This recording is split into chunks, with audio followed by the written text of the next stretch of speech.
Here's a free lesson or warm-up pattern for my Patreons.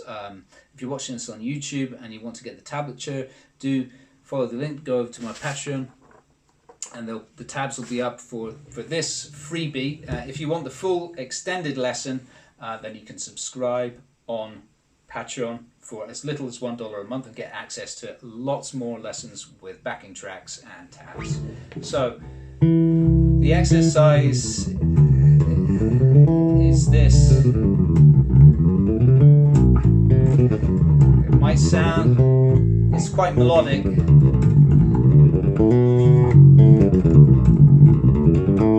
I'm rushing through it right now just to show you what it sounds like. That's the full exercise. But what I want to show you is just the first two chords as the concept.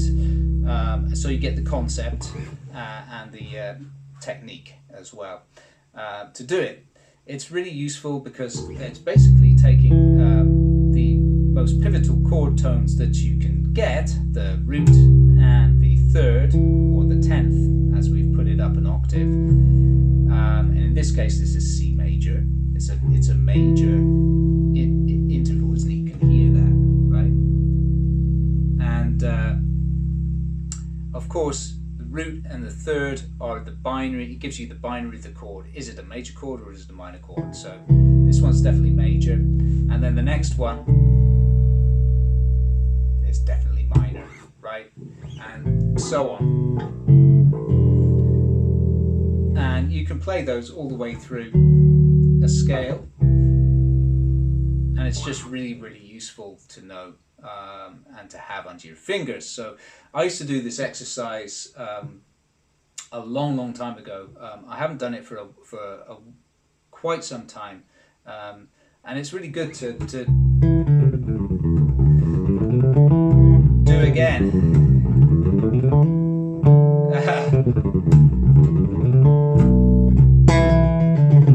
Yeah, you can play it with. Anyway, I'm rambling. I'll show you that later. So let's get into the meat and potatoes of it.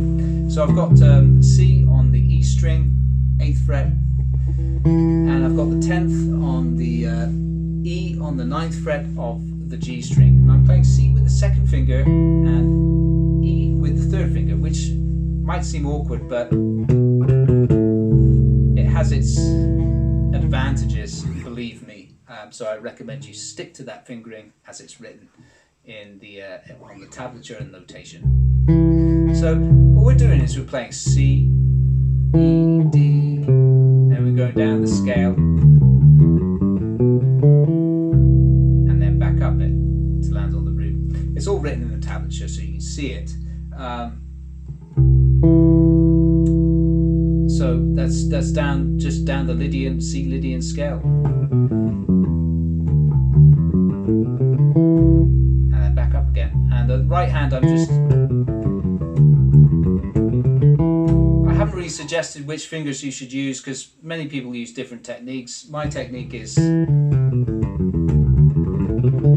that's the technique I'm most familiar with, but some people play like this, or some people play with an anchored thumb.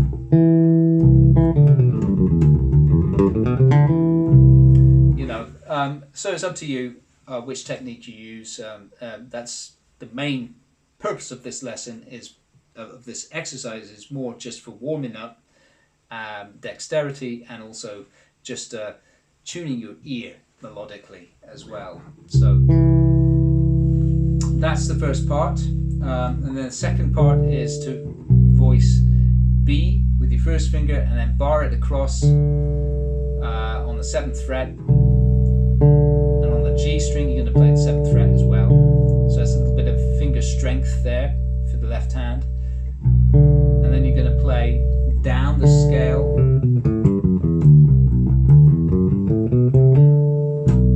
and back up the scale again. It's exactly the same scale, the same notes.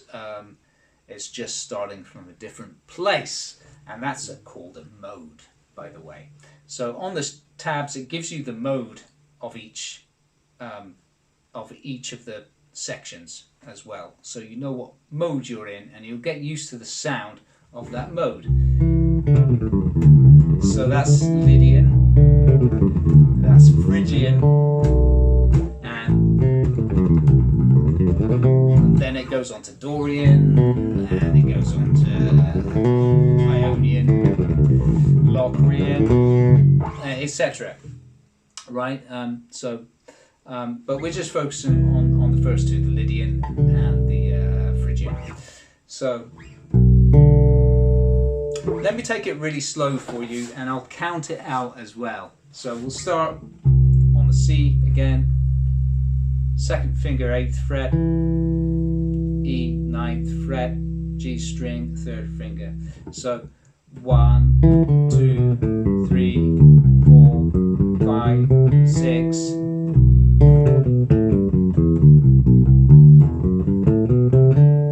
1, 2, 3, 4, 5, 6.